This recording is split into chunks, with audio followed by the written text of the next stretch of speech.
Comme la biche soupire après l'eau vive, ainsi mon âme soupire après toi, mon Dieu.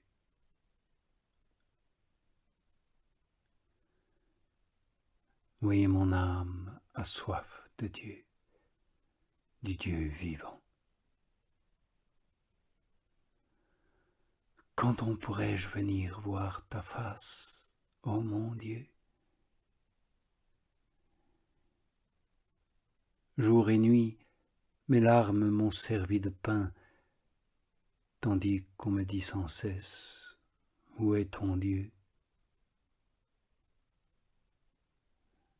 Je le revois, et d'y songer mon âme se fond.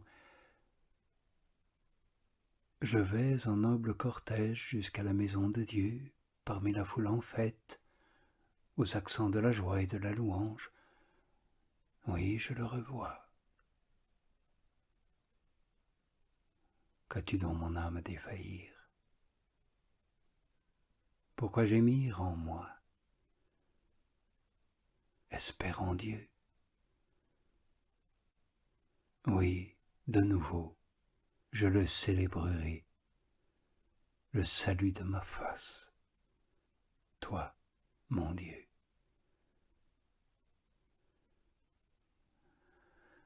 En moi mon âme est abattue,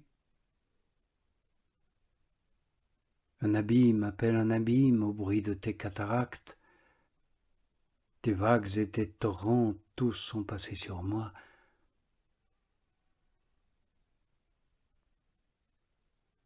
Mais le jour, le Seigneur envoie sa grâce,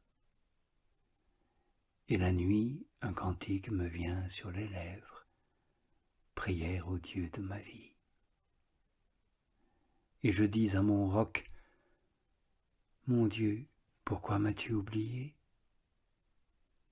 Pourquoi vais-je sombre sous l'oppression de l'ennemi, tandis que, me brisant les os, mes adversaires m'insultent et me disent tout le jour, où est ton Dieu?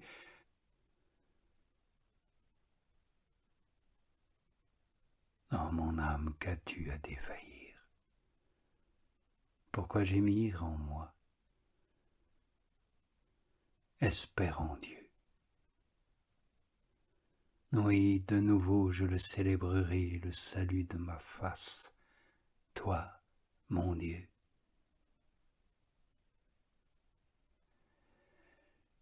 Mais hélas, hélas, mon Dieu, que le temps de cet exil est long et que j'y souffre de peine par le désir que j'ai de te voir.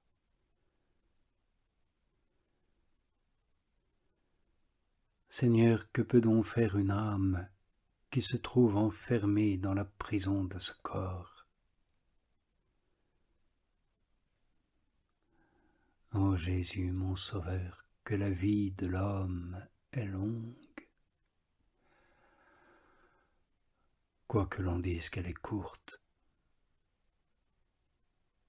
Elle est courte, oui, en un sens, puisqu'on peut gagner par elle une vie éternellement heureuse,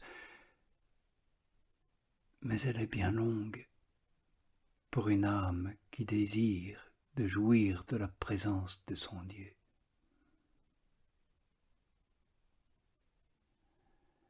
Quel remède, mon Sauveur, donneras-tu à ce que je souffre?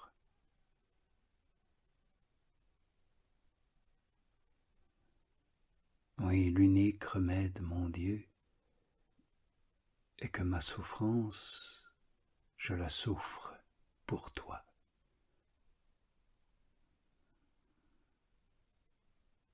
Et alors je pourrais dire, bienheureuse souffrance, qui est la seule consolation de ceux qui aiment mon Dieu. Bienheureuse souffrance, ne fuis pas l'âme qui te cherche et qui ne peut espérer que par toi de voir croître et adoucir tout ensemble le tourment que cause celui qui est aimé à l'âme qu'il aime.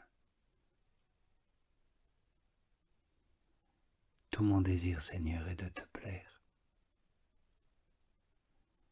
Et je sais certainement que je ne puis trouver aucune satisfaction profonde et vraie parmi les hommes en dehors de toi. Que si cela est, comme il me le semble, tu ne blâmes assurément point ce désir, mon Dieu,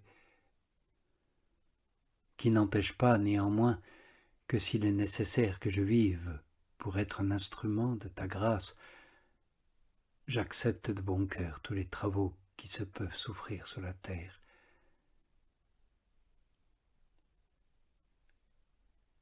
Mais hélas, mon Sauveur, qui suis-je?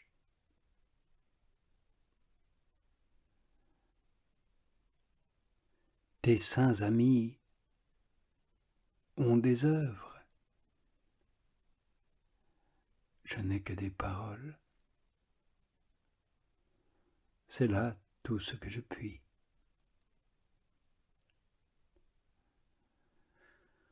À défaut de mon pouvoir, regarde, Seigneur, mes désirs et ne les rejette pas de ta divine présence. Ne considère pas mon peu de mérite, mais fais que nous puissions tous t'aimer. Puisque nous avons encore à vivre ici-bas, fais, mon Dieu, que nous n'y vivions que pour toi seul, sans avoir plus d'autres intérêts ni d'autres desseins. Car que pouvons-nous souhaiter davantage que de te contenter et de te plaire? Oh mon Dieu, toi qui es toute ma consolation, que ferais-je donc pour te contenter? Toutes les œuvres que je te puis rendre, quand bien même je t'en rendrai plusieurs, sont si défectueuses et si misérables. Qui me peut donc obliger à demeurer davantage en cette malheureuse vie? Rien sans doute. Sinon, pour accomplir ta volonté, mon Seigneur, mon Maître. Et que pourrais-je souhaiter qui me fût plus avantageux? Attends donc, ô mon âme, attends avec patience. Puisque tu ne sais ni le jour ni l'heure, garde-toi bien de t'endormir et veille avec soin. Parce que tout se passe bientôt sur la terre.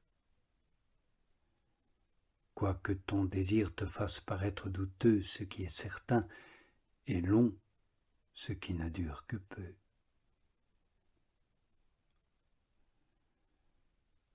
Considère que plus tu combattras pour suivre ton Dieu, plus tu témoigneras ton amour pour lui,